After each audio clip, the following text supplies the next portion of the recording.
Hello everyone, welcome back. I'm the Tilted Crown Gourmet. Today I'm going to be bringing you a beef stew that's from Africa. Specifically, it's from the south of Africa. Therefore, if you're ready, let's roll up those sleeves, let's get some prep done, and let's get cooking.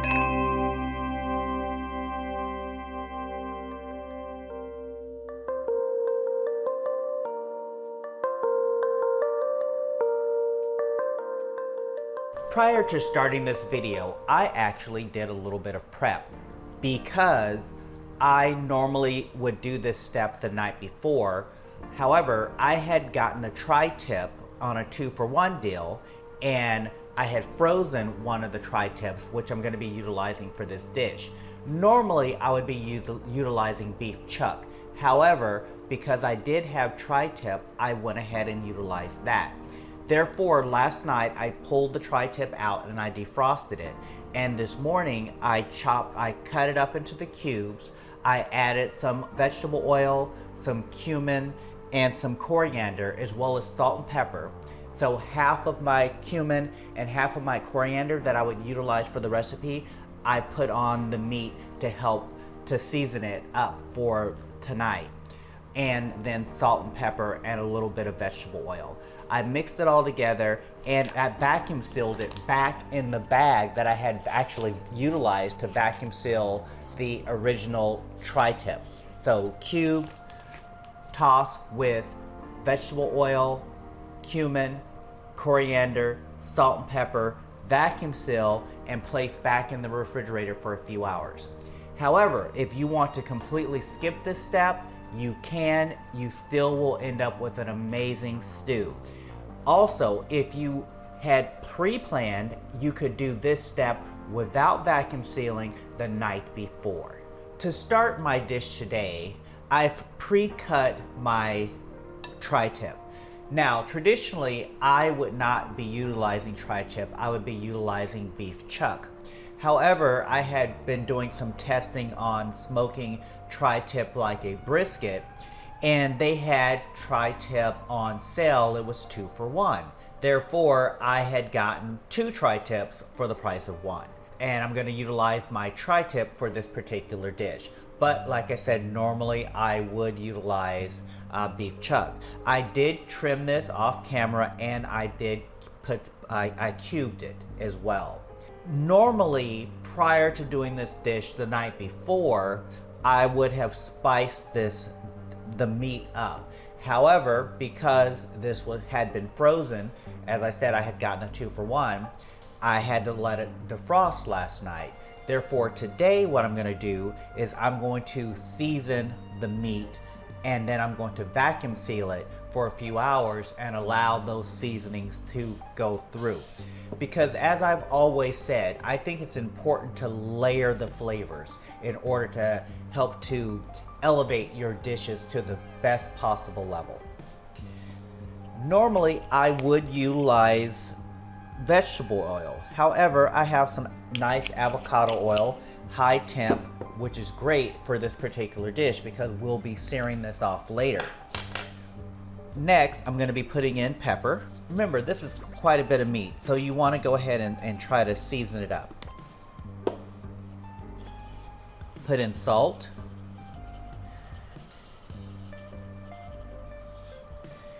And I'm going to be putting in some of my cumin and coriander. So about half of my cumin and coriander that I'm going to be giving you the amounts for in the recipe, you're going to be utilizing this if you decide that you want to marinate your meat ahead of time.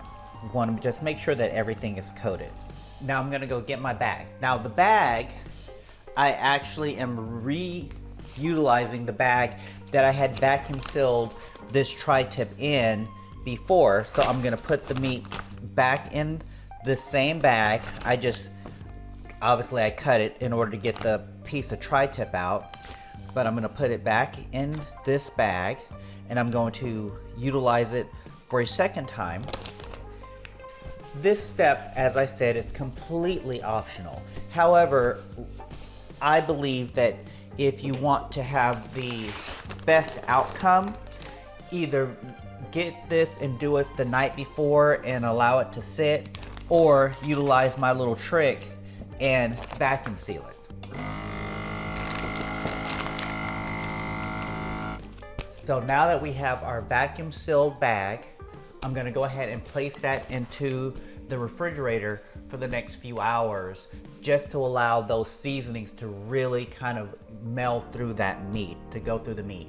And once that happens, I'll be back. I'm gonna continue with our prep. So I'm gonna cut up our onion.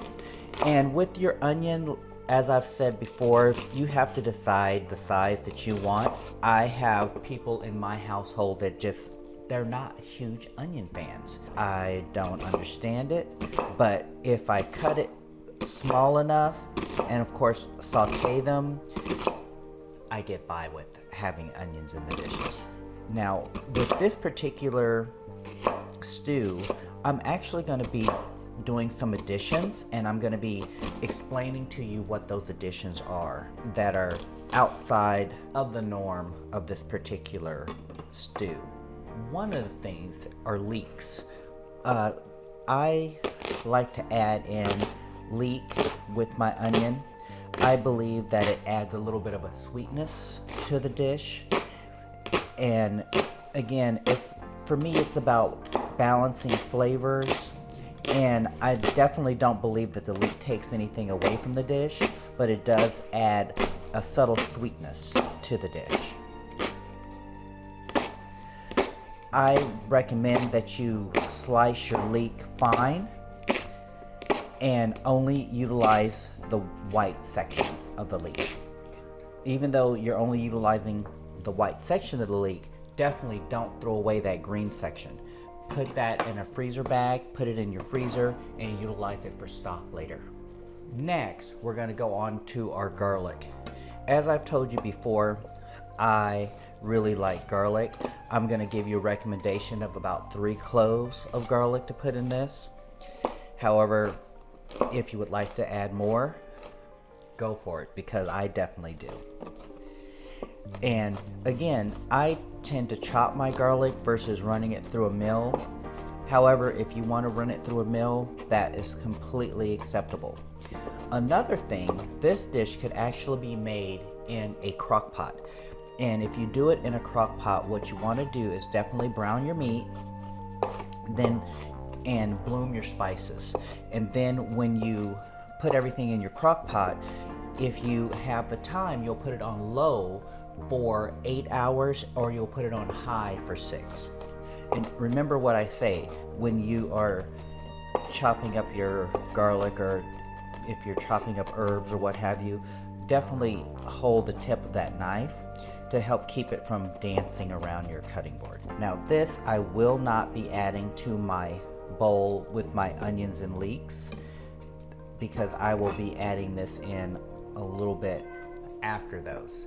Another thing that I did while I was off camera is I actually grated my garlic. And I recommend that you grate your garlic. Now, when I did mine, what I did was I put it in the freezer first. I peeled it with a spoon and then I grated it. So go ahead and grate your ginger.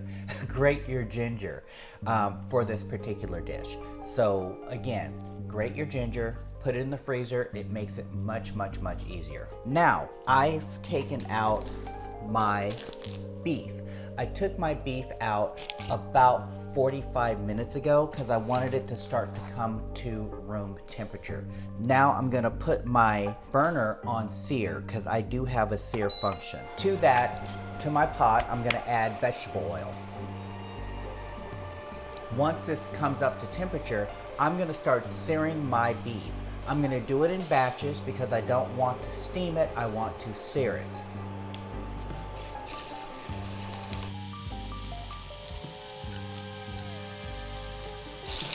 When you sear your meat, you want to try to sear it on all sides. What you're wanting it to do is you want to sear it and you want it to release. You want the meat to naturally release from your pan. You want to try to get a bit of a crust on your meat. And now I will continue cooking this in batches and we will be right back. We are one batch away from being done with browning our meat. So we're going to continue browning, and then we're going to start with our aromatics. And this is our last batch to brown. Always make sure you break it up into your individual cubes. Now that our beef is almost finished, we're going to drop our heat down. I'm going to go down to a medium high, because when we put our onions and our leeks in, we want them to soften, and I want them to get a little bit of color, and it's going to also start helping to deglaze our pan or our pot.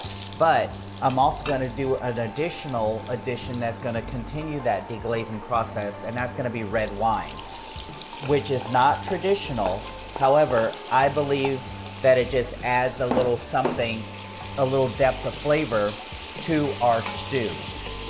We're only going to cook these for about 3 to 4 minutes, 5 at the most. You can see how it's starting to pull the fond up off the bottom of the pan. My next step is I want to add my spices, because I want to allow them to bloom a bit. Not burn, bloom. So we're going to make sure that we continue to stir. And one addition that I made to my spices is turmeric. I believe that it adds a really lovely color and additional depth of flavor, a bit of earthiness. Also, an option is, instead of putting as much cayenne, you can split your cayenne in half and use half cayenne and half chili flake. That way you're layering your different types of heat. Doesn't that just look fabulous?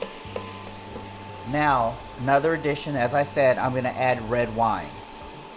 Now, this red wine is simply, it's going to deglaze our pot, and again, I believe it adds another layer of flavor and depth to our stew. I'm letting the alcohol cook off. Now, we're going to go ahead and add in our beef stock. Add in some tomato paste. Give that a stir. Worcestershire. Now, Worcestershire, again, not necessarily tradition, but it does add an additional layer of flavor. I like to add a little bit of apricot jam. Now, this is traditional, but for certain parts of Africa and not for others. This helps to balance the dish. You're balancing your sweet and your spicy with a little bit of the apricot jam. You also could use a mango chutney. Add in your tomatoes. And then we want to reintroduce our beef along with all of its juices. And we want to let this come to a simmer, and then we're going to cover this and allow it to cook for 3 hours at a simmer. Now, I almost forgot my garlic, but what I'm going to do is I'm going to saute my garlic really quick in another pan, and I'm going to be adding it in. And we're going to add our garlic in. And to this garlic, I did add a little bit more tomato paste and saute that up and get a nice toastiness to some tomato paste. Now we're going to cover this, lower our heat to medium, and we're going to come back in 3 hours and check it. One thing I forgot to say is when I sauteed up the garlic with a little bit of tomato paste, I also added my ginger to that. So it was the tomato paste, the garlic, and the ginger that went back into my pot. All right, we're back. We're at the end of our cooking process, so our time has elapsed. So I'm gonna do a few things right at the end. First, I'm gonna add in some coriander stems. Now, if you don't like coriander, definitely just leave this step out. It just gives a little bit of kind of grassiness, a little bit more earthiness. I did decide while I was off camera to add some bay leaves as well. So it did have some bay leaves during the cooking process. And then to add some brightness, I'm gonna add a little bit of apple cider vinegar, just a little bit. It just adds that little bit of brightness to our dish. I'm gonna give a little bit of a taste. check our seasoning.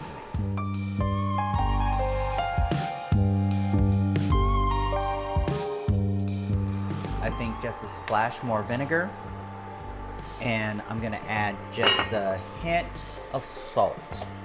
Give everything another stir.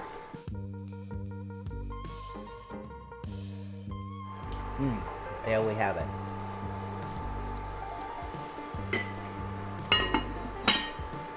That is absolutely fantastic. It is time to plate it up.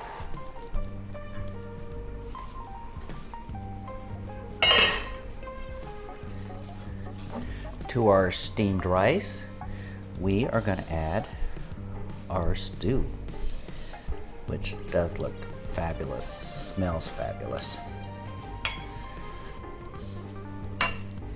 Give it a wipe, and I believe it needs a little bit of coriander just to, there you have it. Doesn't that just look absolutely delicious?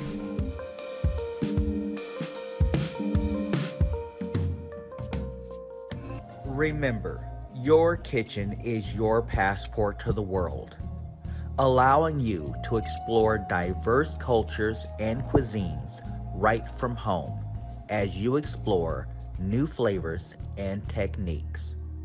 And as always, bon appetit.